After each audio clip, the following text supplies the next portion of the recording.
जय हरी. एकादश स्कंध भाग 150. 11व्या अध्यायामध्ये आपण पाहतो की भगवंताचं नाम हे जर आपण सतत घेतलं तर त्याच्याबद्दल प्रेम हे आपोआप कसं जडतं. खरं तर प्रपंचामध्ये नाना प्रकारची दुःख भोगावी लागतात. तसंच त्या दुःखातून सुख मिळवण्याचा सारखा प्रयत्न मनुष्य करतो.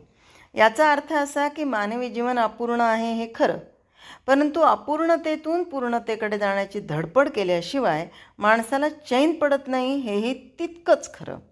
आत्मस्वरूप तेवढंच पूर्ण असल्यानं त्याची प्राप्ती झाल्याशिवाय माणसाला चैन पडत नाही. स्वस्वरूपाची प्राप्ती शेवटी मनानंच करून घ्यायची असल्यामुळं मनानं त्याचं अहोरात्र चिंतन करणं हा निजानंद मिळवण्याचा मार्ग आहे. आत्मचिंतनाला साधू संतांनी नाम असं म्हणलेलं आहे. भगवंताचं नाम घेत गेल्यानं त्याच्या अस्तित्वाची खूण पटू लागते आणि त्या एकदा जर का त्याचं अस्तित्व आहे हे जर आपल्या मनाने घट्ट धरलं तर मग काय होतं, त्याच्याबद्दल प्रेम वाढू लागतं आणि भगवंताला सुद्धा त्याचं नाम घेणाऱ्या भक्ताबद्दल मोठं प्रेम असतं. त्यांच्यासाठी तो सगुण होऊन अवतार घेतो. अकर्तेपणानं कर्म करणं किंवा कर्म करून अकर्तेपणानं अलिप्त राहणं हे अवताराचं रहस्य आहे. ते आपल्या अंगी उतरण्यासाठी भगवंताच्या दिव्य चरित्राचं चिंतन करणं हाच राजमार्ग आहे. त्यातून भक्तिप्रेमाचा जिव्हाळा निर्माण होतो आणि भक्तांचं जीवन धन्य होऊन जातं. प्रपंचामध्ये दुःख भोगायला नको असेल तर हरिनामाचा उच्चार करावा. योग यागाचे परिश्रम न करता जो नित्य रामनाम जपतो त्याला भगवंताचा अनुभव येतोच येतो. नेहमी नाम घेणारा माणूस भगवंताला फार आवडतो आणि भगवंतच त्याचं रक्षण करतो.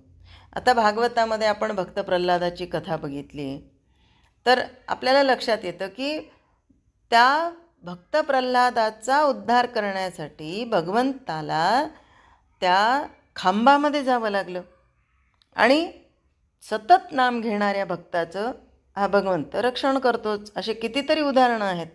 भक्ताच्या रक्षणासाठी त्रिगुणातीत असणारा परमात्मा गुणांचा आधार घेऊन लीलेनं देह धारण करतो. अवतार घेतल्यावर तो अनेक प्रकारची दिव्य कर्म करूनही जातो. ही सर्व कर्मे करत असता त्याचं अकर्तेपण यत्किंचितही भंगत नाही. तसंच त्या कर्माच्या चिंतनानं अनेक पापी उद्धरून जातात. म्हणजे भगवंत कर्म करतो आणि त्याचं कर्म काय केलं, त्याच्या लीला हे एखाद्या पाप्याने सतत जरी स्मरण केल्या तर तो उद्धरून जातो. म्हणजे भगवंताच्या नामस्मरणाचा महिमा सांगावा तेवढा थोडाच आहे ना.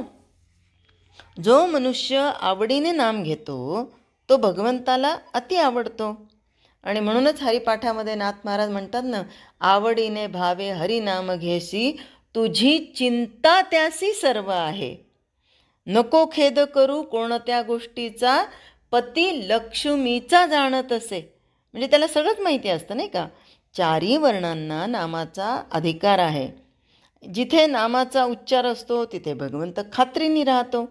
नामाचा मार्ग अत्यंत सुगम असल्यानं सज्जन लोक नामाशिवाय राहत नाहीत. नाम घेता घेता भगवंताचं प्रेम आपोआप उत्पन्न होतं. आपलं मन स्वभावतः चंचल आहे, दृश्याला चिकटलेलं आहे. ते तसं असल्यानं सूक्ष्म आत्मस्वरूपाला चिकटू शकत नाही. मनाला सूक्ष्म करण्यासाठी योगादी मार्ग आहेत. विवेकानं अशाश्वताची किंमत ओळखली की दृश्याबद्दल वैराग्य उत्पन्न होतं. मग गुरुच्या पायी दृढ विश्वास ठेवून अखंड श्रवण मनन केलं म्हणजे स्वस्वरूपाची धारणा करण्यास मन समर्थ होतं. चिकाटीनं धारणा करून वाट चालला म्हणजे साधक ध्याननिष्ठ होतो. ध्यान परिपक्व झालं म्हणजे चित्त चैतन्यमय होतं आणि स्वस्वरूप आत बाहेर कोंडलेलं असं अनुभवाला येतं. नानात्वाचा भ्रम नाहीसा होऊन सर्वगत सर्वकाळ सर्वदेशी अगदी सर्वांशी सकळ असणारी आत्मवस्तू पूर्ण वैभवानं प्रगट होते. हा मार्ग ऐकायला बरा वाटतो, परंतु त्याचा अधिकारी पुरुष फार दुर्मिळ असतो. म्हणून सामान्य माणसांसाठी भक्तीचा राजमार्ग भगवंतानंच सांगितलेला आहे. आपलं जीवन भगवंतासाठी आहे अशी भावना करून आपल्या हातून घडणाऱ्या प्रत्येक कर्मामध्ये त्याचं स्मरण ठेवणं याला भक्ती असं म्हणतात. भक्ती करत असता वैदिक किंवा लौकिक नित्य नैमित्तिक कर्मे सोडण्याचं काहीच कारण नाही. आपल्या वाट्यास आलेले कर्म आणि परिस्थिती भगवंताच्या इच्छेनंच आली अशी खूणगाठ मनाशी बांधून सर्व कर्मे यथासांग करावी. तरी पण त्यापासून मिळणाऱ्या फळावर आपलं सुख अवलंबून ठेवूच नये. आपलं सुख भगवंताच्या चिंतनात गुंतवून ठेवावं. हे असे कर्म करत गेल्यानं त्यातूनच स्वरूपाचा साक्षात्कार उदय पावतो. मग घरादारात राहूनसुद्धा भक्ताला प्रपंचाचं बंधन पडतच नाही. आपला प्रपंच भगवंताचं कार्य आहे म्हणून रात्रंदिवस न थकता आवडीनं त्याच्या चिंतनात कर्म करावी. ज्याच्या तोंडात नाम असतं तसंच ज्याच्या मनाला भगवंताचा नाद लागतो त्याची वृत्ती आपोआप निर्विषय बनते. भगवंत हाच त्याचा विषय बनतो. इंद्रियांचे भोग घेताना तो ते भगवंताला अर्पण करतो. सर्व प्राणीमात्रांमध्ये तो भगवंताला पाहतो. अशा भक्ताच्या घरी कोणत्याच गोष्टीची वाण राहत नाही. प्रेमाच्या अतिशय आवडीनं जो आपली वृत्ती भगवंताला अर्पण करतो त्याचीच सेवा भगवंत करतो. नाथ महाराजांच्या घरी भगवंतानी 1 नाही 2 नाही 36 वर्ष सेवा केली. आणि तेच नाथ महाराज आपल्याला असं सांगतात की हे वर्णन करता करता श्रीकृष्णाला अष्टसात्विक भाव आले आणि त्यांचं सांगणं थांबून त्यानं उद्धवाला कडकडून मिठी मारली. प्रेमळ भक्तांची अवस्था सांगता सांगता श्रीकृष्णांचा कंठ सद्गदित झाला. डोळे अश्रूंनी भरून आले, अंगावर रोमांच उभं राहिलं आणि तो स्वतःलाही विसरून गेला.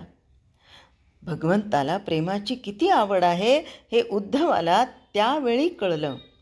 आत्मस्वरूप अत्यंत सूक्ष्म आणि ज्ञानमय आहे हे खरं, परंतु भक्ताच्या शुद्ध आणि उत्तम प्रेमाला ते कसं चटकन वश होतं हे श्रीकृष्णांनी इथे दाखवलं. भगवंताचं प्रेम जसं भक्तांनाच कळतं तसं ते फक्त भगवंतालाच कळतं. आणि त्यासाठी भक्ती हेच साधन आहे. बरं, नुसती भक्ती करत गेलो का? नाही, त्यामध्येही काही ना काहीतरी विघ्न येतच असतात बरं का. पण खरा भक्त जो आहे तो या विघ्नांना विघ्न मानतच नाही. खरं तर आपल्या मनाला दृश्याशिवाय चैन पडत नाही, म्हणून भगवंताच्या लीला चरित्रांची गोडी त्या मनाला लावणं हे सोपं जातं. त्यातून आपोआप भगवंताचं प्रेम निर्माण होऊन भक्त नामात रंगून जातो आणि मग आपोआप भगवंताचं प्रेम निर्माण होतं. त्याचं अंतरंग आणि बहिरंग भगवंतानं भरून जातं आणि शेवटी खरं खरं निष्काम प्रेम प्रगट होऊन त्याला साक्षात्कार होतो. भगवंताची कथा अत्यंत मनापासून श्रवण करावी. ती श्रवण करताना अर्थाकडे मन वेधलं म्हणजे श्रद्धायुक्त श्रवण घडतं. श्रवणामध्ये लय, विक्षेप, कषाय आणि रसास्वाद ही विघ्न येतात. हरिकथा ऐकताना मन विषयांचं चिंतन करू लागलं तर तो विक्षेप होतो. झोप लागली तर तो लय होतो. स्त्रियांच्या शृंगार चेष्टांचं वर्णन ऐकलं तर रसास्वाद होतो आणि ऐकायला किंवा ध्यान करायला बसलं म्हणजे भगवंताचं रूप न दिसता निळे पिवळे रंग दिसतात, त्याला कषाय असं म्हणतात. प्रेम देखील 3 प्रकारचं आहे. शौर्य व युद्ध यांच्या कथा ऐकून मन आनंदानं उचंबळून येतं, ते राजस प्रेम. दुःख शोकांचे प्रसंग ऐकून ज्यावेळी अंतःकरण द्रवतं तेव्हा ते तामस प्रेम असतं. भगवंताच्या सुंदर सगुण मूर्तीचं वर्णन ऐकून मन आनंदानं भरून जातं, ते सात्विक प्रेम होय. सात्विक प्रेम खरी भक्ती उत्पन्न करण्यास मदत करतं. भक्तीचं प्रेम निराळच आहे. भगवंताच्या स्वरूपाचं चिंतन करता करता मन चित स्वरूपात बुडून जातं. त्यावेळी देहाचा विसर पडतो. डोळ्यातून अश्रू वाहतात.